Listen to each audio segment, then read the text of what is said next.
इसे विडंबना कहें या समय की मार कि जिस भी कार्य या प्रोजेक्ट में तनिक भी असफलता दिखाई देती है, सरकार उसे निजी हाथों में सौंपने की तैयारी शुरू कर देती है, जबकि उसी कार्य या प्रोजेक्ट में निजी कंपनी अपनी बेहतरीन टीम के सामूहिक निर्णय से कामयाब हो जाती है।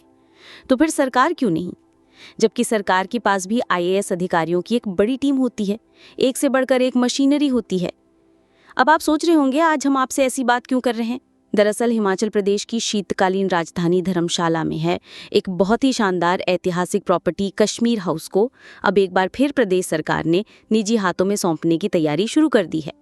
प्रदेश सरकार ने इसे निजी हाथों में सौंपने की अधिसूचना जारी कर दी है, लेकिन बात और आगे बढ़े उससे पहले इसका विरोध शुरू हो गया है। कर्मचारियों में भी निराशा देखने को मिली। ये होटल हिमाचल प्रदेश पर्यटन विकास निगम द्वारा संचालित है और लंबे समय से पर्यटकों के बीच बेहद लोकप्रिय है। यहाँ पर आधुनिक सुविधाएं होने के साथ साथ आरामदायक सेवाएं मिलती हैं। इतना ही नहीं, पर्यटकों को इस ऐतिहासिक भवन में ठहरने की फीलिंग भी कराता है, इसलिए इसे धर्मशाला की पहचान का प्रतीक भी माना जाता है। आपको बता दें कि इसी प्रॉपर्टी से इसी साल 2025 में मार्च से 30 जून के बीच कश्मीर हाउस ने 9.19 लाख रुपए का अतिरिक्त राजस्व प्राप्त किया है। ये कहना है कश्मीर हाउस होटल धर्मशाला के प्रभारी शशि शर्मा का।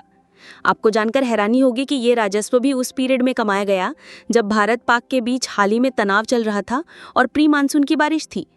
आपको बता दें कि ये राजस्व भी ऐसे ही हासिल नहीं किया गया। दरअसल एचपीटीडीसी के धर्मशाला में कार्यरत एजीएम कैलाश शर्मा, कश्मीर हाउस के प्रभारी शशि शर्मा और इनकी टीम के तमाम सदस्यों की मेहनत और बेहतरीन प्लानिंग से संभव हो पाया है। जबकि पिछले वर्ष यानी साल 2024 में 1 मार्च से 30 जून तक ये प्रॉपर्टी इतना अधिक राजस्व हासिल नहीं कर पाई थी और इसकी वजह थी गलत प्लानिंग। ऐसा हम इसलिए कह रहे हैं, यदि आप या सरकार चाहें तो क्या नहीं कर सकती है। हर कार्य को निजी हाथों में सौंप देना ही समस्या का समाधान नहीं होता है। जब हमने होटल कश्मीर हाउस के प्रभारी शशि शर्मा से बात की तो उन्होंने क्या कहा, आप भी सुन।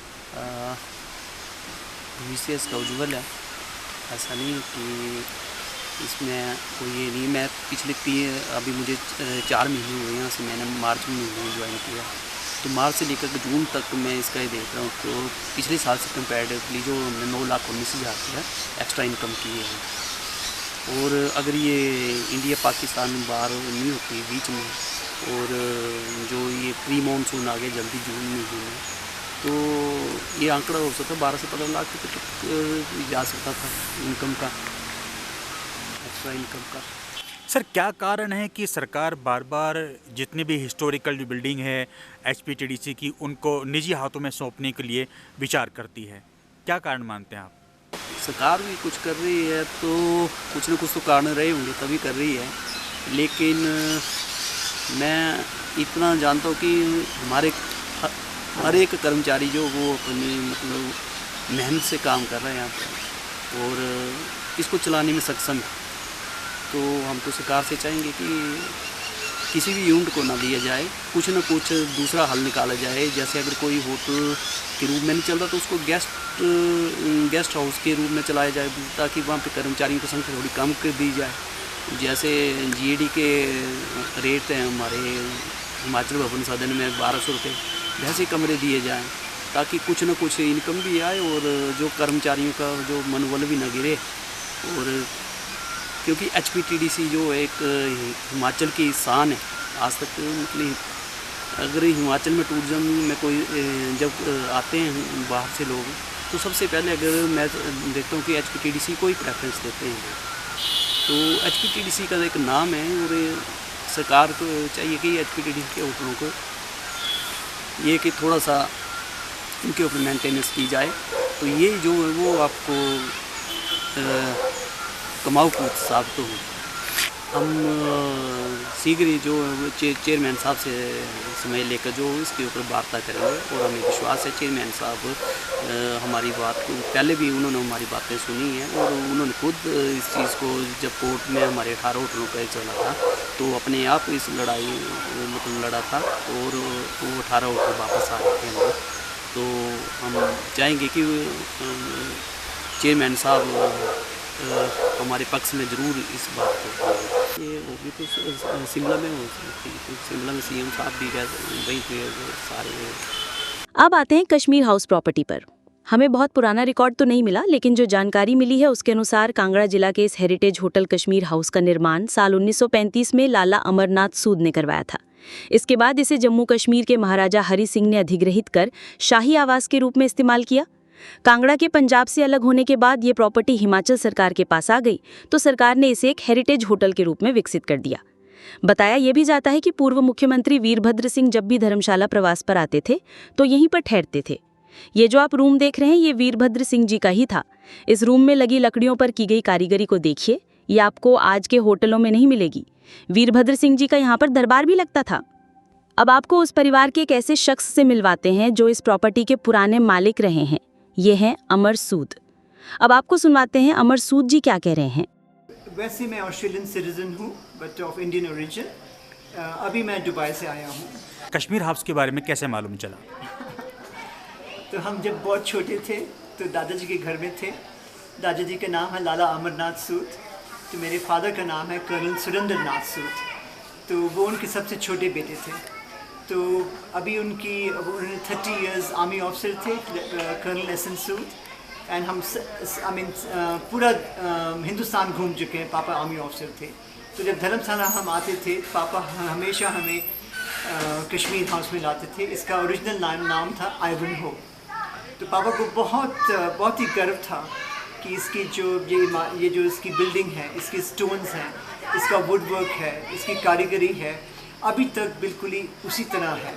इसमें 1935 में या 1935 में ये कोठी बनाई गई थी लाला अमरनाथ सूद, जो कि मेरे दादाजी हैं। और पापा के देहांत के बाद 2017 में मामा, मैं, मेरी बेटी और मेरी दीदी आई थी और यहाँ रहे थे कुछ दिनों के लिए, और बहुत ही इमोशनल टाइम था। ये हमारा पिलग्रिमेज था, हमारी तीर्थ यात्रा थी, जिससे कि हम आकर पापा के घर, दादाजी के घर में रह सके, उनको उनकी याद को अपने दिल में फ्रेश रखें। तो आज मैं बहुत सालों बाद मेरी कंपनी है, मैं अपने 25 लोगों को लेकर आया हूँ, और उन लोगों को सब लोगों को घर दिखाया, और सब लोगों की आंखों में आंसू थे जब उन्होंने सॉरी मुझे ये लगा कि बिकॉज हम बहुत छोटे थे जब दादाजी गुजर गए थे, पर हमें बहुत दादाजी और उनकी मेरी दादी जी थी, उनको बड़े मामा बोलते थे। तो इस घर के बारे में हमने बहुत कहानियाँ सुनाई हैं, पापा ने भी सुनाई है। एक और कॉटेज है जो कि अमर भवन है, जो कि ऊपर है, जो कि दादाजी ने दलाई लामा को डोनेट की थी जब वो लोग तिब्बत से यहाँ आए थे। तो ये बात सुन के हमें बहुत गर्व होता है कि दादाजी इतने खुले दिल के थे और उनका व्यवहार भी इतना अच्छा था। मुझे कहा जाता था कि उनको फादर ऑफ धर्मशाला कहते थे। मुझे नहीं पता, मैं उस टाइम तो यहाँ पर नहीं था, तो मेरे पापा ने मुझे बहुत बताया इसके बारे में। और वो जब भी आते थे बाज़ार में ले जाते थे, जब भी किसी को पूछते थे कि ये किसके, उन्होंने बताते थे किसके पोते हैं, तो वो लोग हमसे पैसे भी नहीं लेते थे जो भी हम खरीदार करते थे। ऑफ कोर्स मैं इंसिस्ट करता था कि हमने कुछ आपको आपकी जो भी खरीदारी की है उसके लिए पैसे हमें देने चाहिए। बट ऐसी जो इतना प्यार हमें मिलता है यहाँ पर, जिन लोगों को याद है, उससे तो मेरी आंखें भर जाती हैं। सर, यदि मैं आपके व्यक्ति के जीवन के बारे में जानना चाहूँ तो वर्तमान में आप क्या कार्य करते हैं सर? तो मैं वैसे एक इंजीनियर हूँ, मैरिटाइम इंजीनियर हूँ। मेरे पास 30 साल का एक्सपीरियंस है। I'm 60 years old, मेरी 60 साल उम्र है। तो मैंने इंडिया से मैं ऑस्ट्रेलिया में बहुत साल रह चुका हूँ। उसके बाद दुबई और इंडिया में हमारी 2 कंपनीज़ हैं। एक HR कंपनी है जिसमें मैं काम करता हूँ, एंड हमारे जो स्टाफ हैं, अभी 15 साल से कंपनी चल रही है, और उसमें हमारे सारे स्टाफ 90% स्टाफ मेरे साथ 13 साल से काम कर रहे हैं। तो नॉर्मली ऐसे कंपनी में लोग 1, 2, 3, 4 साल रहते हैं, पर हमारे साथ 13 साल तक रह चुके हैं। और इसलिए क्योंकि हम जिस तरह हमारा व्यवहार है उनके साथ, उनको हमारे से लगाव है, और जिस तरह से हम काम करते हैं उन लोगों को बहुत पसंद है। तो हाँ, तो मैं काम करता हूँ। तो सर, क्या आपका दिल नहीं करता वर्तमान में कि वापस धर्मशाला की वादियों में आएँ आप? जैसे मैंने आपको पहले कहा यहाँ आकर लोगों का प्यार देखकर, इतनी सुंदर जगह देखकर, अपना ये पुराना मकान देखकर मैं यही चाहता हूँ कि मैंने डिसाइड कर लिया कि मैं धर्मशाला परमानेंटली रहूँगा। और मेरे पास एक OCI है, मैं ऑस्ट्रेलियन सिटीज़न हूँ, तो मैं अपना पासपोर्ट, ऑस्ट्रेलियन पासपोर्ट रिटर्न करके इंडियन पासपोर्ट वापस लूँगा। इवन मेरे पास जैसे OCI कार्ड है, इंडियन सिटीज़न और ओवरसीज सिटीज़न, पर मैं धर्मशाला में परमानेंटली रिजाइड करना चाहता हूँ अभी। तो सर वर्तमान में क्या आपकी कोई प्रॉपर्टी अभी है धर्मशाला में या हिमाचल में? अभी तो नहीं है, बट मैं कोशिश करूँगा कि एक हम घर ले सके जहाँ हम सेटल हो सके। पर मेरा ये मकसद है कि बिकॉज़ मैं एक योगा टीचर भी हूँ, वो मेरी हॉबी है। मैं चाहता हूँ कि हिंदुस्तान में धर्मशाला शुरू करके सब लोगों को योगा की योगा की जो शिक्षा है वो हम दें, बच्चों को स्कूलों में सब जगह दें। मैं देखता हूँ यहाँ पर बहुत सारे विदेश लोग आते हैं, बट पहले धर्मशाला हिमाचली लोगों के लिए होना चाहिए, और जिससे कि हम उनको उत्साह कर सकें, उनको अच्छी हैबिट सिखा सकें, उनको या हेल्थ का है या योगा का है या फूड हैबिट्स है या शिक्षा है, क्योंकि ये हमारी संस्कृति है और उससे लोगों की हेल्थ भी अच्छी रहेगी। उसकी लोग योगा की शिक्षा को सबको दे सकेंगे। मैं ये नहीं चाहता कि योगा सिर्फ अंग्रेज़ों के लिए हो, योगा अपने लोगों के लिए भी होना चाहिए।